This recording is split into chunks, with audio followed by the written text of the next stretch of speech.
Isang mapagpalang araw po sa inyong lahat. Ngayon po ay November 25, 2025, Martes ng ika-34 na linggo sa karaniwang panahon.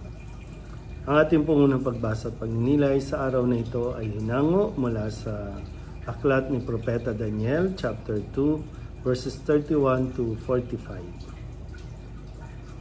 Noong mga araw na iyon, sinabi ni Daniel kay Nebuchadnezzar, "Mahal na hari, ang napanaginip ninyo ay isang malaki at nakasisilaw na ribulto. Nakatayo ito sa harap ninyo at nakatatakot tingnan. Ang ulo nito ay dalisay na ginto, pilak ang dibdib at mga bisig, tanso ang tiyan at mga hita. Ang mga binti at ang mga paa ay bakal at luwad.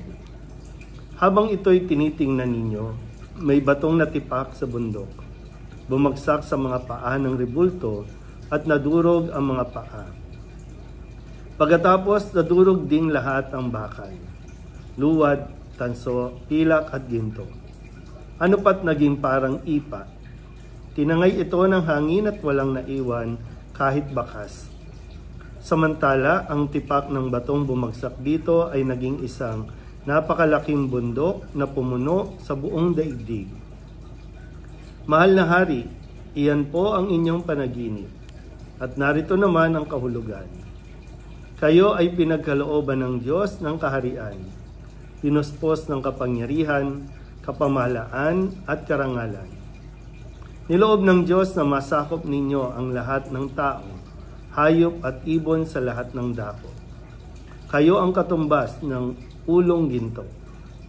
Ang susunod sa inyo ay ikalawang kaharian, ngunit mahina kaysa sa inyo.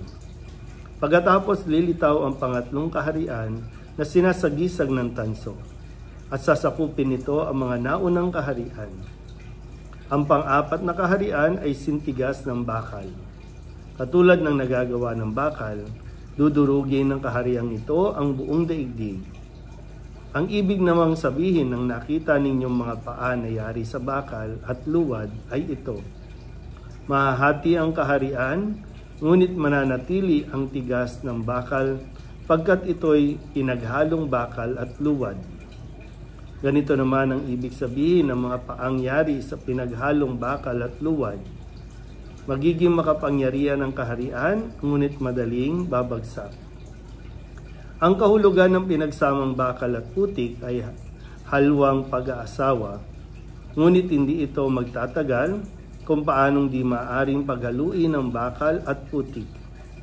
Sa panahon ng mga haring yaon, ang Diyos ay magtitindig ng isang kahariang hindi maibabagsak kailanman, ni masasakop ninuman.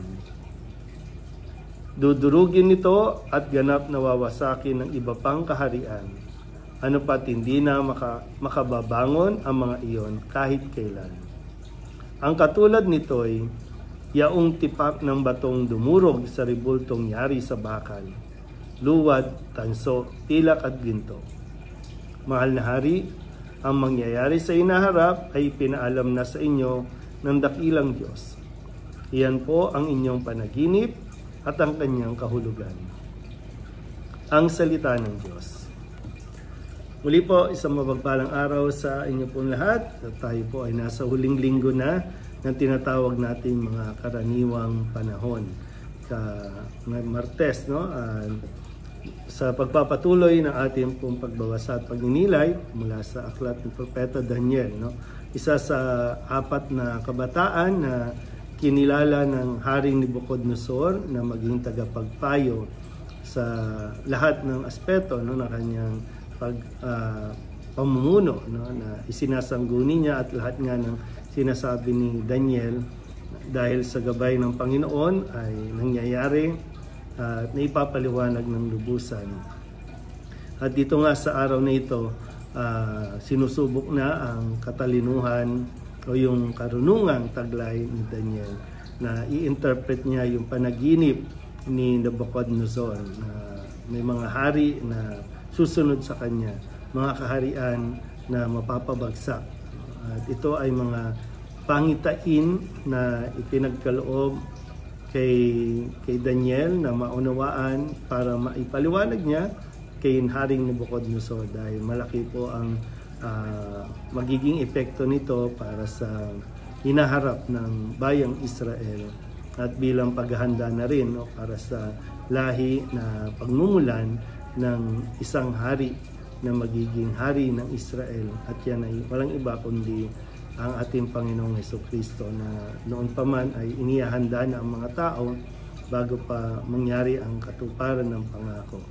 Kaya nawa sa pagpapatuloy natin habang hinihintay natin po ang pagwawakas ng linggong ito at pagsisimula ng panibagong taon sa darating na Sabado o Sabado ng gabi para sa pagsalubong natin sa unang linggo ng Adbyento.